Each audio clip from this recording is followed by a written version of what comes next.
E a outra vez que saliron os reis, saliron moi majos, saliron 4, pero daquela iban os reis bien vestidos, por cierto. Eso sí que eu acordo ben. E despois, claro, foron por aí polos pueblos, eu que sei onde, foron hasta a Visuña, non sei, a pueblos remotos, cantaban moi bien. Agora, iso xa se acabou. E ademais agora se salen os reis xa non van como antes, cos seus lazos, co seu mantón de Manila, con bien vestidos, por cierto. Salía a Carantoña, sempre sería unha persona máis simpática, máis de outra maneira. É así. Pero poucas palabras, porque os reis eran Oriente salen los reyes. Despois dicían quen los dirigía. E dicía, los dirige la Virgen María. Esas son as palabras que recordo deles. E o ano novo dicía, e ben o ano novo, salíamos polas portas, a ir polo pueblo, que non íbamos máis aló, e cantaban, o ano novo e ben, viña polo noso ben, viña polos que na casa están, polos que da fora ven. Dainos paletilla para que ruxe na pailla, dainos un lacón para que ruxe, para que coza no rincón. E iso era de Ilí, cantabas unha canción, bueno, para pasalo o ano novo, e iso, e cando se andaba, que era o carnaval, si, andábase con moita tinta. Acórdome que había unha señora que tiña como un foleco destes, que era unha piel dunha ovella curada. Entonces furaba a buraquiños, e metíalle un pouco de fariña, e agarraba pola boca, e o que se arrimaba dáballe con aquelo na espalda e puñía todo blanco. Todo blanco. Eso sí, que son cousas que se acordan moito. Aunque un era novo, pois acordanse. Facíase pola noche buena tamén a repollada, con bacalao. Si, cousiñas así, que si, deso acórdame.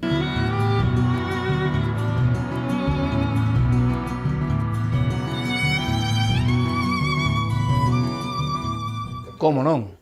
Cantaban os reis por todas as aldeas, e uns días antes do 6 de xaneiro, tanto na vila como nos pueblos de cercanos, as rapazas cantaban os reis cas pandaretas e iban pedindo o aguinaldo polas casas adiante, que por regla general era moi rara a casa que pouco ou moito non dese algo.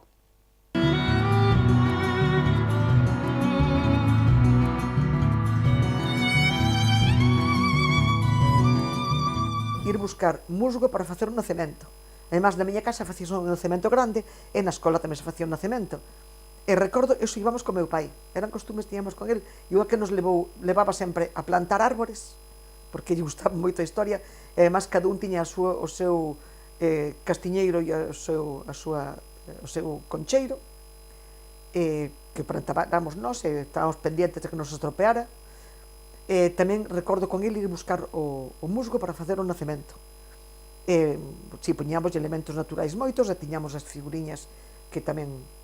E logo, recordo en todas as festas de Nadal que se facía os ritos mesmos que se fan agora. E despois cantar os reis, e recordo que collíamos unha rama xeralmente de piñeiro e lle colgábamos cintas e laranxas, cousas roscas, o que se podía topar daquela ali. Naranxas había na miña casa, non había en moitos outros sitios. Claro, non había este mercado e tal, bueno.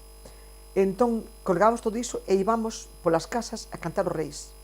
Entón dabannos chourizos, ovos, mesmo algunha moeda, e depois facíamos unha festa, o día de reis, era o día anterior. O día de reis facíase a festa con todo o que nos deran por ir cantando os reis. Cantábamos, claro, aquí vimos os dos reis dispostos para cantar. Si ustedes nos dan licencia, xa podemos empezar. Eso, en castelán cantábamos, en castelán estou recordando. Había cousas que se facían todas en castelán.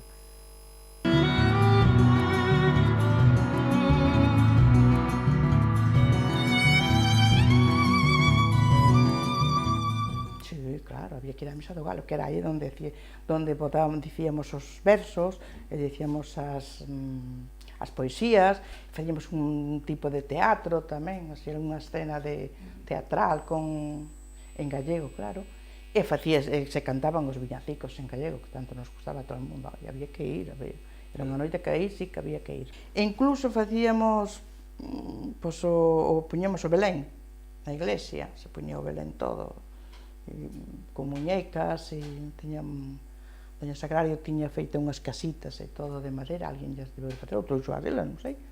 Sei que as tiña sempre guardadas de ano en ano, e desde mediados de diciembre íbamos aos montes a traer musgo, que é unha tradición que ainda conservo eu, de aí, eso por vivilo así tan entrañablemente.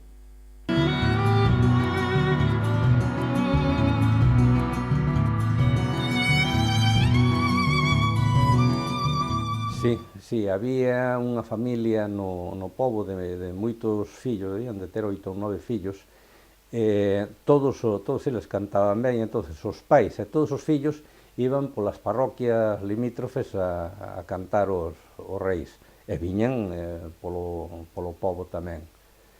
Había festas moi significativas. No Nadal, a festa do galo, que era para todos unha festa, ir á misa das 12 da noite, despois de cenar unha cena distinta dos demais días, e era moi placentero a noite de Nadal.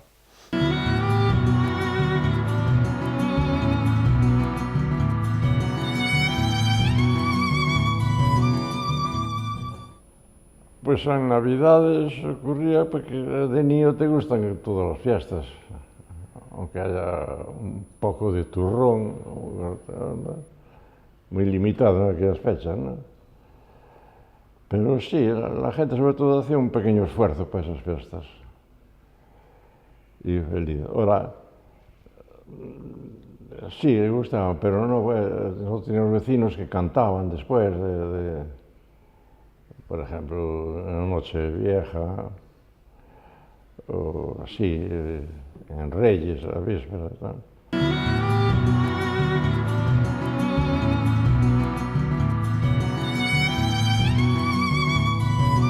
Minha familia proviña de campesiños. Digo, e polo tanto, eso foi o que determinou que fose galego parlante, supoño. Porque a lingua, o galego, conservaron os campesiños e conservaron os pescadores. Niso participei pouco, porque a min dedicaronme a estudiar, era prácticamente a única tarefa que me encomendaban. Además, meu pai era carpinteiro, e tampouco a labranza non era a actividade principal. Non me enseñou, pero as agachadas, e pola miña conta, practicaba algún. Por exemplo, clavando puntas onde non debía, pois intentando facer algún argallo, algún xoguete cando non me vían. Sí, algo pegouseme, imitábase, polo que sentía unha fonda admiración. Bueno, si aplicáronme da farmacia, fora da farmacia, porque cando era moi neno, cando tiña meses, tuve unha bronconeumonía. E xa o médico, que ainda vive, ten 90 anos, que era don José Ramil, o pai de Pablo Ramil, que é vicerreitor aquí na universidade, e de Eduardo Ramil, que é o director do Museo Arqueolóxico de Vilalba. Ele era un médico novo, eu era un neno de 4 ou 5 meses, pois digo que tuve unha bronconeumonía e debeu ser dos primeiros que me aplicaron a penicilina, que tiveran que pedila a Londres, e costara 99 pesos da época, que era un capitalazo. E despois, sí, pois aplicaba moito tipo de remedios. Por exemplo, cando tiña unha mancadura, aplicábame cataplasmas de árnica, ou cando tiña un catarro, pois aqueles vaos que se facían con eucalipto e auga fervida e tapando a cabeza cunha toalla para alixeirar as vías respiratorias. Sí que recordo, sí. A min, como complemento da penicilina, pois ofreceranme a ir aos milagres de Saavedra, e fun aos milagres de Saavedra, e montei por primeira vez nuns coches que había en Vilalba, que chamábanllos os coches do Ramayal, que ainda me parece que existe a empresa. E un deles chamábase o Bailarete, e debeu ser con 2 ou 3 anos A primeira vez que subín en coche, porque lle preguntaba a miña nai cando viñamos para o santuario por que se movían as árbores. Eu, coa miña ingenuidade infantil, pensaba que se movían as árbores e non o coche. Iso foi un recordo que me quedou marcado para sempre. Fun ofrecido aos milagres de Saavedra. E volvo de vez en cando, digo que volvo de vez en cando, porque aínda que non son así un cristián moi ortodoxo, moi practicante, eses sentimentos que a un lle inculcan de neno quedanlle para sempre. E, na actualidade, tamén, por razóns de tipo etnográfico, pois interésame tamén por curiosidade por ver o comportamento das xentes, que dende logo é moi distinto do que daquelas miñas lembranzas infantís. E volvo de cando en vez, sí.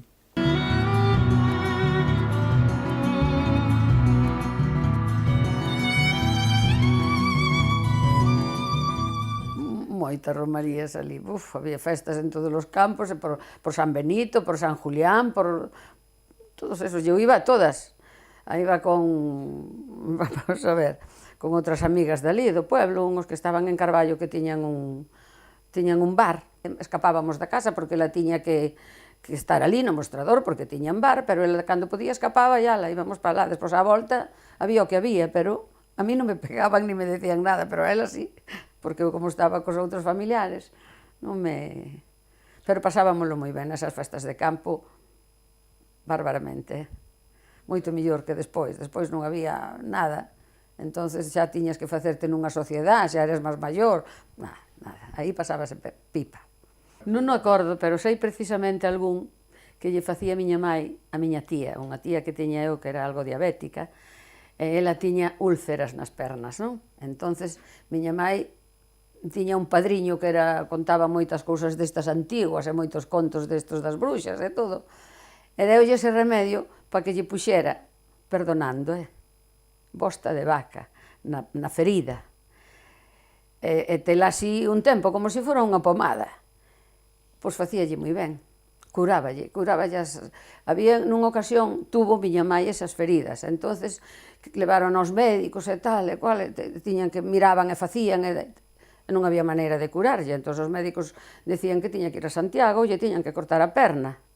Entonces ese tío dela, logo que facía todas esas, que contaba todas esas cousas, foi a que lle dixo do remedio, ela puxo e curoulle, non fixo falta cortar a perna.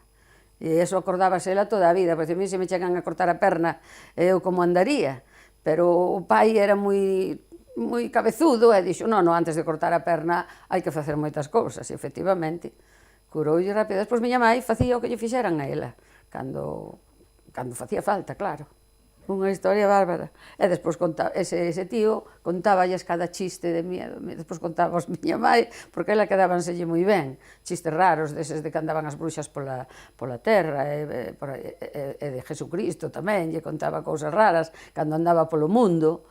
Nunha ocasión, podo decir, nunha ocasión, díxolle, mira, andaba Jesucristo a San Pedro polo mundo adiante.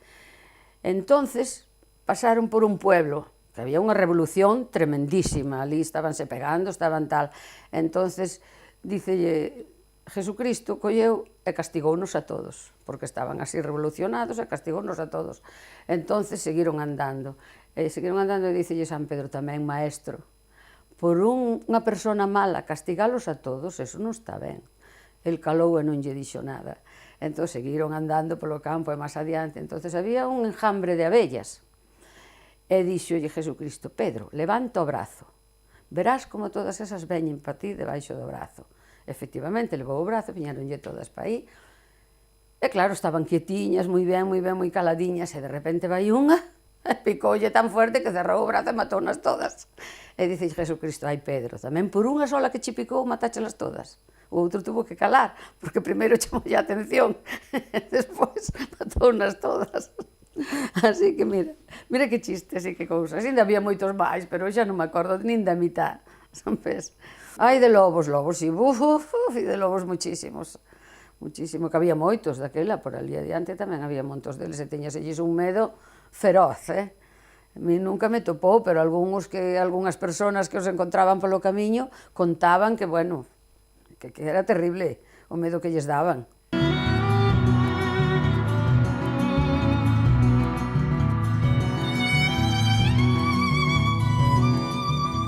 pai, que era bon cazador, traballaba en Lugo, pero cando chegaba ás 6 da tarde de traballar aquí, collía a escopeta, debía dar unha volta ao monte, e rara era o día que non chegaba con un par de perdices, ou con unha lebre, ou con un cuello.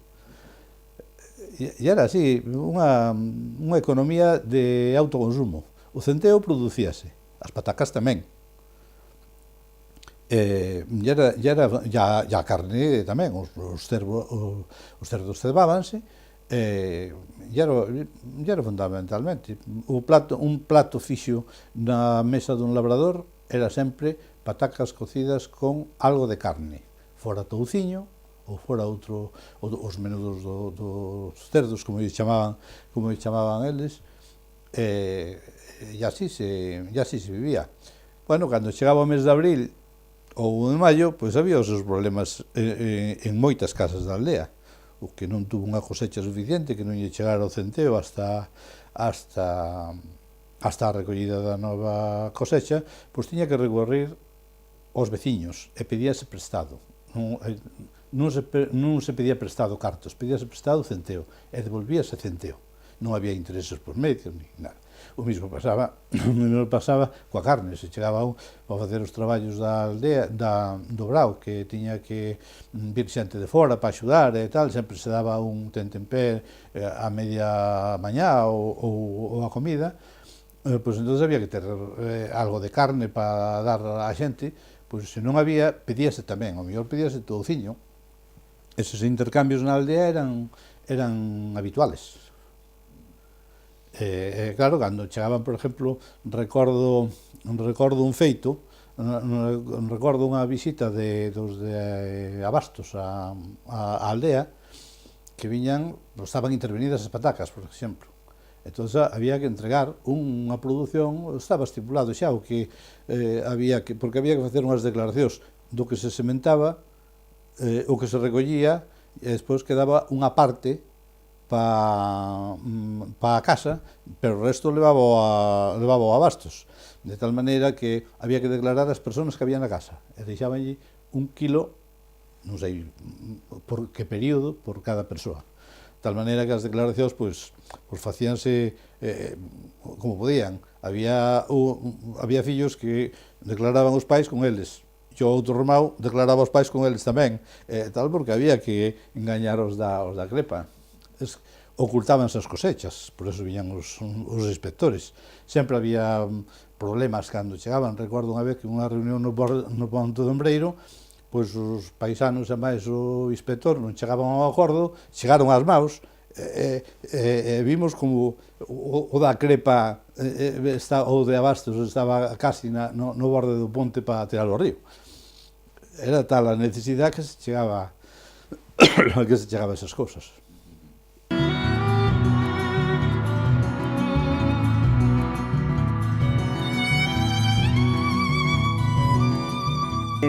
En las verbenas que yo recuerdo primeras, porque hasta cierta edad no había nada que hacer, ibas a mirar a lo mejor una verbena, pero no te acercabas a ninguna niña porque ya, no, o sea, ni te dejaban, yo creo, ni procedía. Y entonces las primeras verbenas que recuerdo fue en Santo Domingo.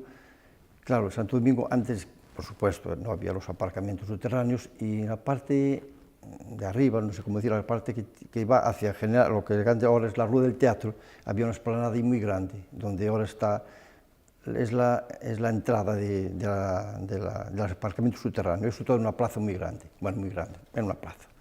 Y ahí empezaban las verbenas. Y entonces, cuando ya uno tenía cierta edad, ya pues poco de intentar bailar, pues íbamos, por ejemplo, pues 2 o 3 amigos, y las chicas estaban bailando entre ellas, te acercabas a ellas y decías, ¿bailas? Unas te decían que sí, otras te decían que no, y bueno, pues empezabas a bailar así, por supuesto, muy separados, y se acababa la pieza, y se acababa, y te ibas, o cada uno se iba. Bueno, a la siguiente pieza, pues volvías a buscar otra chica, y así pues es como intentabas. Después, claro, cuando ya tenías más edad, pues aparece el Círculo de las Artes, el Círculo de las Artes siempre estuvo, pero bueno, ya tenías más acceso al Círculo de las Artes. Allí había los bailes clásicos de siempre, de carnaval, de fin de año, de Corpus, bueno, y ya pues ya tenías un poco más de experiencia para seguir acercándote a las chicas que estabas deseando, por supuesto, de conocer chicas y hablar. Y después el acercamiento de las chicas también era muy clásico, el paseo de los cantones y la calle La Reina, que era también pasear y pasear y pasear, desde Santo Domingo hasta toda la calle La Reina, bajar a la Alameda, hasta lo que es el final de la Alameda, mirando, por un lado íbamos andando los amigos, por otro iban las amigas, también mirabas a una chica que simpática, o lo conocías porque era tu vecina, o habías algo estudiado con ella, y poco a poco pues fue así como te ibas entrando. Pues voy a decir que poco porque, vamos, no recuerdo con remedios caseros, pero la clásico tomar miel, esas cosas, pero vamos, porque mi padre era militar, entonces había la farmacia militar, entonces pues siempre hubo acceso en mi casa, una casa muy corriente y vulgar económicamente hablando, y siempre hubo acceso a productos farmacéuticos, que estaban, claro, los militares tienen su propia farmacia, y allí íbamos a por ellos, y entonces, no, pocos remedios caseros hubo en casa, pocos. Bueno, la radio, en principio no la había en casa, ni había radio, ni había periódico, ni había teléfono, por potencia económica de la familia, no daba, éramos 5 hermanos y 2 padres 7, y bueno, pues lo que ganaba mi padre, que era el único ingreso que había en casa, pues había que repartirlo entre muchos. Estudiamos los 5 hermanos y eso también ocasionaba sus gastos, por supuesto. Y la radio, pues no sé exactamente cuándo vino, pero bueno, de muy niño no existía. Cuando vino, pues escuchaba lo que daba la radio, lo que era la Radio Nacional, que yo creo que era la única que había, me parece que en España en ese momento era la única, y después sí se cogía, pero con mucho cuidado, Radio Pirenaica, que informaba muy bien, gustaba oír lo que decían, desde París, esa Radio Pirenaica, y después estaba Radio París también, son dos cosas distintas. Radio Pirenaica, bueno, sabía que era una propaganda en contra total, pero bueno, gustaba mucho oírlo, se oía a Santiago Carrillo, y después Radio París, que recuerdo que hablaba, y ese sí que daba gusto oírlo, Salvador de Madariaga, hablaba muchas veces, y bueno, encantado de oírlo. Y poco a poco apareció la cadena SER, empezó a aparecer, entonces pues un poco lo que había. Programas, pues recordamos los programas que tenían mucho éxito, uno que era Pepe Iglesias el Zorro, un argentino que era muy simpático, que llevaba muchos personajes a la vez, o sea, hablaba con voces distintas, o sea, y muchos personajes, con lo cual también, cuando era la hora de Pepe Iglesias el Zorro, había que ir a Pepe Iglesias el Zorro. Y después fueron apareciendo más programas que yo exactamente ahora recuerdo, pues que estaba José Luis Péquer, el locutor, me parece que era de la cadena SER, y también escucharlo porque era un hombre que atraía mucho con sus programas, pero exactamente qué programas eran la memoria no me alcanza. Y pues bueno, ya fueron apareciendo las otras emisoras, todas que hay, y poco a poco pues, ya se iba escuchando de todo.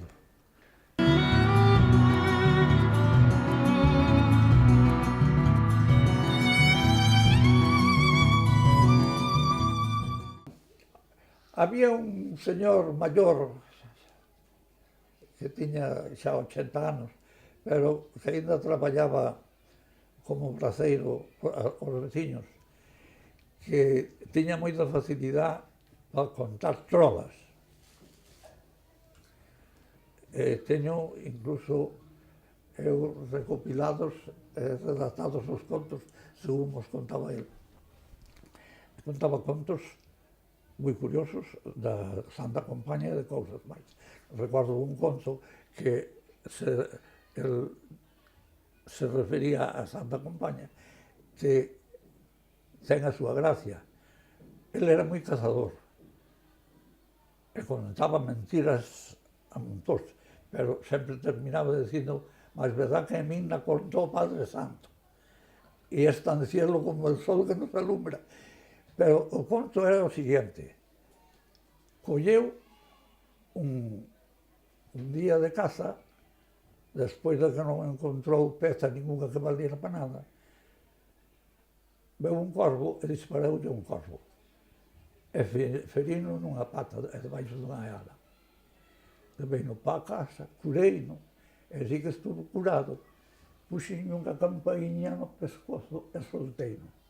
Andaba volando todo polo val, tilín, tilín, tilín, tilín, tilín, tilín, e xente empezou a pensar que era máis alma en pena, que andaba pedindo axuda, polo aire. E digo a ti que naquela temporada os curas non daban dadas misas, que as tiñan que mandar para Mondañedo, para pedir polas almas dos seus difuntos, porque todo o mundo pensaba que podía ser alguna obligación personal, podía estar na familia. Non daban despachado misas. Despois da que estaba o cocho morto, cando o abrían a eso, entonces sí, pero a ceremonia de matalo nunca me deixaron ver. A San Antonio da Regueira, desde Valcarría todo polo monte, andando porque non había máis que sendeiro, onde andaban as cabras, no baile, nas festas, con relación ao mellor as familiares. Eu tiña primas, e as primas presentábanme outras, e así. Eu, de novo, non tuve moito tempo de ir ás festas, porque eu entrei, cando vim de Madrid, entrei a traballar en Chavín, con 15 anos, e traballaba 8 horas e descansaba. E cando tiven 18 anos, empecé a estudiar de novo por correspondencia. E desde os 11 hasta os 11 anos, hasta os 18 anos, non fixe de libros, as aventuras de Turpín, Sherlock Holmes, Los Tres Mosqueteros, Alejandro Dumas, todas as obras de Alejandro Dumas, Víctor Hugo. Esas eran as miñas lecturas preferidas. Salgari. Pero, como lle digo, empecé a estudiar aos 18 anos. E desde que salía da fábrica, estudiaba, salíamos ás 7 da tarde, ás 6:30, cando chegaba a casa eran ás 7:30, poñeme a estudiar hasta as 4 ou as 5 da mañá.